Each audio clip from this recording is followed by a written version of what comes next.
qué semanita, agitada ya en la corte de Nueva York. El juez Brian Cogan sentenció a Genaro García Luna y recibió a Ismael El Mayo Zambada, el mismo juez que antes le impuso como sentencia la cadena perpetua a Joaquín El Chapo Guzmán. Qué gusto escucharte, Oscar Balmen, periodista experto en estos temas de seguridad y narcotráfico. Querido Oscar, ¿cómo te va?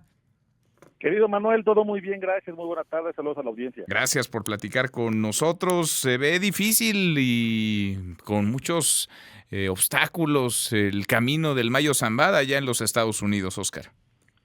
Sí, sorprende sobre todo por el tema de la pena de muerte, Manuel, y aquí quisiera hacer un recorrido contigo y con la audiencia sobre qué tendrían que hacer los fiscales para argumentar y que el juez le diera la razón. En Estados Unidos, típicamente la cadena perpetua, la pena de muerte se aplica para personas que han cometido homicidios con agravantes y en menor medida se utiliza para espionaje o traición a la patria. En el caso de los homicidios, tiene que haber un factor que los haga terriblemente atroces, ¿no? Por ejemplo, el asesinato de una mujer embarazada, de un policía, o el asesinato de muchas personas en un mismo acto, como puede ser un tiroteo escolar. En el caso actual, el caso de El Mayo Zambada, intentarían buscar el tema del homicidio con el agravante de que ocurrió mientras se cometía otro delito grave, que es el delito de narcotráfico. Es decir, intentarán probar que el envío del fentanilo por parte de los grupos aliados del Mayo Zambada se hizo con el conocimiento de que era una droga con sustancias letales, que podían acabar con la vida de miles de personas, que aún así el Mayo Zambada aprobó los envíos y que derivado de esas sustancias hubo muchas muertes. Y entonces, digamos que se le juzgaría más por el homicidio de las personas, de los usuarios de la sustancia de fentanilo, que por el tráfico de fentanilo en sí mismo. Esto sería inédito porque en realidad en Estados Unidos el último antecedente de una persona que haya ido a pena de muerte por esta mezcla de homicidio y narcotráfico ocurrió en el 2001. Imagínate, ese es el último antecedente. Híjole, pues tiene rato, tiene más de dos décadas. Ahora, ¿Sí? parece que esto, pues por lo pronto tiene como fin atemorizar al Mayo Zambada, aflojarlo un poco, ¿no? A ver si coopera, a ver si decide hablar o declararse culpable. Segundo está las consecuencias y la implicación de lo que él mismo pueda decir, porque el fentanilo es el gran tema en los Estados Unidos, Oscar. Sí, exacto. Mira, hay mucha literatura científica acerca de cómo la pena de muerte realmente no disminuye o no atenúa las intenciones criminales de las personas. Por eso es que hemos visto cómo en los últimos años cada vez menos países tienen la pena de muerte entre sus códigos penales. No funciona para disuadir el crimen, pero lo que sí tiene es un componente político de temor muy relevante, ¿no? Y aquí sí me parece que no hay que escapar a dos contextos. El primero es que se le avisa el gobierno de Estados Unidos lo duro que podría hacer contra el Mayo Zambada en casos de que decida no cooperar.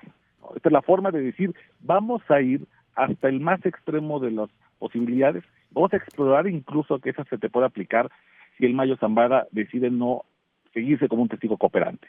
Pero el segundo es el contexto de la elección de Estados Unidos. Estamos a veintitantos días de que el electorado estadounidense decida entre demócratas y republicanos en una elección muy cerrada, en la cual los demócratas han sido acusados de que durante sus administraciones tienen la mano muy laxa contra el crimen organizado que está debajo de la frontera.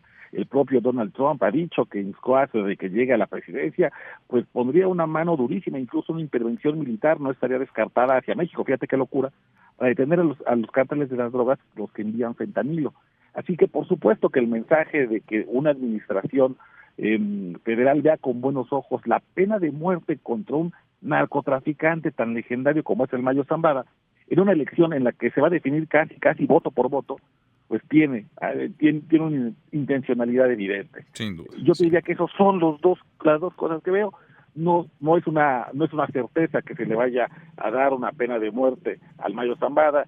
Vamos a ver un juicio muy largo, muy extenso. Yo creo que podría superar incluso los 3 años, pero al menos este primer mensaje de vamos a ir hasta el extremo más alejado del centro para castigar a alguien como el Mayo Zambada, ya está puesto sobre la mesa. Ahora, un juicio con repercusiones acá, ¿no? Porque lo que diga o calle Ismael El Mayo Zambada puede impactar al sistema político de nuestro país y directamente a la 4T. Hay no pocas sospechas sobre, digamos, estos acuerdos tácitos entre el gobierno, sobre todo de Andrés Manuel López Obrador, y el cártel de Sinaloa. Ahora vemos un baño de sangre en Sinaloa a raíz de esta detención. Se ha especulado mucho también sobre la suerte de Ovidio Guzmán López, de Joaquín Guzmán López, Sí. que es quien habría secuestrado y trasladado contra su voluntad, decir de sus propias palabras, al Mayo a los Estados Unidos. Es decir, tenemos 2, 3 años o quizá más por delante en donde varios estarán nerviosos, Oscar, acá.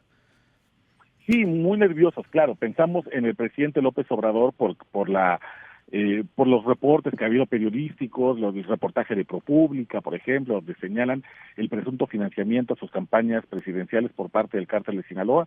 Pero también, evidentemente, esto podría muy nervioso el presidente Enrique Peña Nieto, que te acordarás que también hubo señalamientos de que su campaña fue financiada con dinero de la facción del Mayo Zambada.